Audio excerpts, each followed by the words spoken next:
Wow. Wow.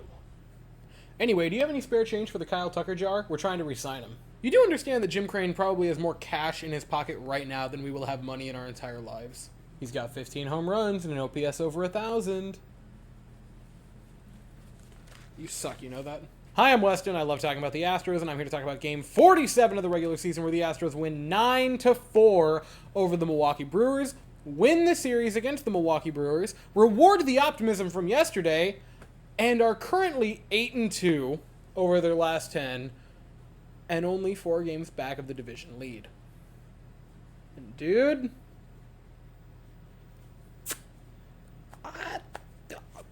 I'm not. But in Game 1 of this series on Friday, I applauded the Astros for going down 2 separate times and responding. They went down 1-0, they respond with a 2-run home run. They go down 4-2, they respond with a 3-run home run to end up just narrowly edging it out 5-4. In this game, they go down 1-0 in the first inning. Brewers get on the board early. Before the Astros even have a chance to touch the bat in the game, they are losing. And it makes you question, are the Brewers just going to load it on? How are they going to respond? Is Arrighetti going to blow up, or is he going to hold it together? And what happens? 4 runs in the bottom half of the first inning, and Arrighetti ends up going 6 one-run innings, gets into a lot of trouble in the 7th. We'll get to him in a second. The Christian Yelich RBI hurts, but first batter of the game for the Astros, they respond. Jose Altuve, leadoff home run, his 8th of the season. It's tied 1 apiece before the second man has stepped up to the plate and the Astros have recorded an out. John Singleton with a productive ground out gives the Astros a 2-1 lead. They would never relinquish the lead after that point. Then you get a 2 RBI double from Jake Myers, who just saw the Brewers and said, hey, what if I turned into prime Ted Williams mixed with Barry Bonds? And Babe Ruth was in the corner watching. Speaking of people who have randomly turned it on, John Singleton in the 5th inning, and another RBI for him on the day. This one was an RBI actual base hit to make it 5-1. Then in the 6th inning, Kyle Tucker hits his first home run of the game, and you have to specify with a guy like Kyle Tucker because, does it quite a bit now. That was his 14th. He would hit his 15th in the next inning. Puts him up 6-1. The Astros are running away with it. Now, Arrighetti would struggle mightily in the 7th inning, gives up 3 more runs, which made his day look way less good than it actually was, in my opinion. A 2 RBI single to Bryce Terang, not great. Christian Yelich with another RBI single, that would make it 6-4. Just, by the way, Christian Yelich, dad. And you think, okay, what's going to happen? Are they going to mount a comeback? Are the Astros going to fall to pieces? No.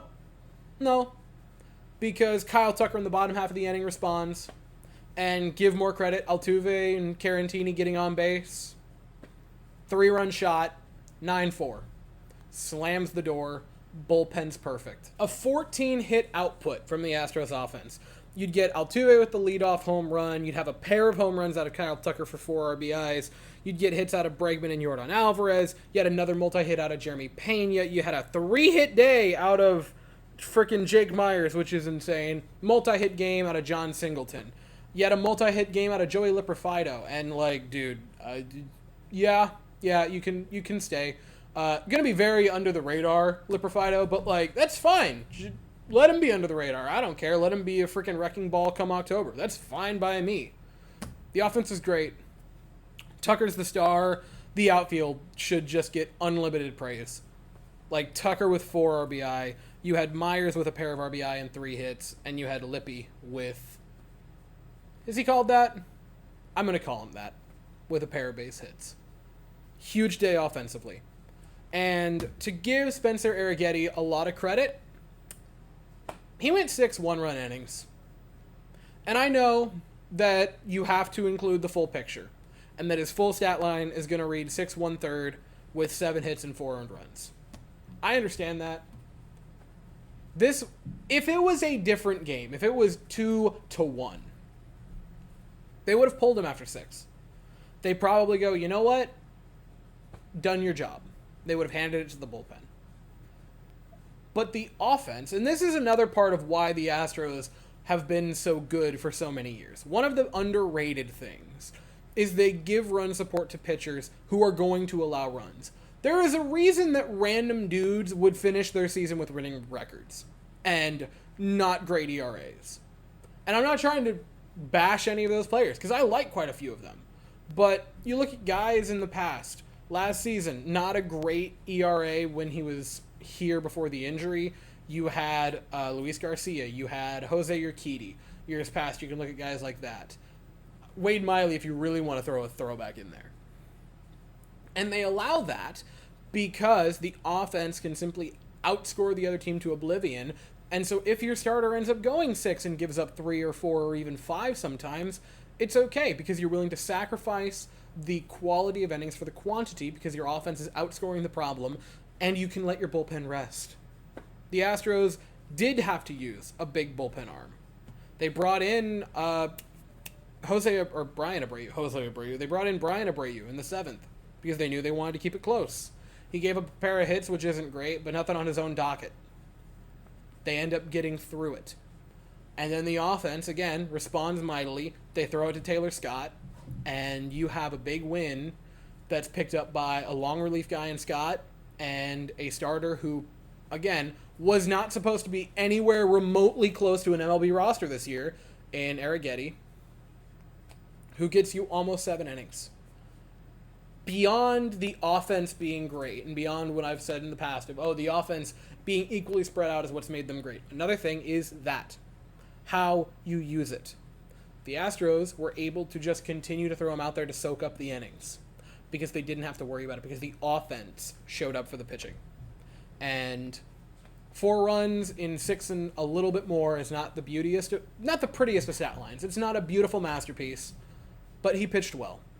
He picked up 6 strikeouts, and he only gave up the 2 walks. And he gave them, for a very long time, a very, very winnable game, and they were able to win it for him. And now he gets his 2nd career MLB win. And they just continue to creep up and up and up and up. And it might sound bad because they're still 5 games under 500, but dude, it was very, very, very recently that they were like 13 games under. And we were all ready to die. And we don't know how the rest is going to go. Like, what's wild to think about is there's still over 110 games left. Like, we're not even 50 in. There's still so much season left. But it felt impossible very, very recently for them to even get back remotely close to 500. And now they might get back to 500 before the next month. Which, maybe they should have been there before.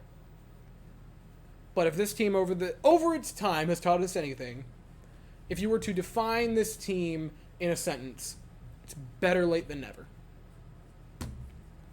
And they can look to get another series win against a team that they've had a history of beating up on, a team that currently is in not great standings, a team that is well below them in the standings. They're going to play the Angels. If I'm not mistaken, it's going to be a 4-game series. I will double check briefly that they get ready for 3 games. They finally get their next off day, which will be Thursday. The first game is going to be tomorrow evening. Still at Minute Maid. They still have home. It's a nice little homestand they're on. And by the way, they've also figured out how to win at home again, which is so nice. Remember that? Remember when they just couldn't? We're not going down that road. We're happy. It's good vibes. Because they're starting. They're starting. Game will be at 8:10 Eastern tomorrow night, 7:10 Central. The Astros are going to send Framber Valdez to the mound, and the Angels are going to send Reed Detmers to the mound. I'll be here afterwards to talk about it, but as for right now, that's all I have to say. So if you enjoyed the video, please consider to like and subscribe. Thank you all so very much for watching. I hope you all have an absolutely fantastic day, and as always, go Astros.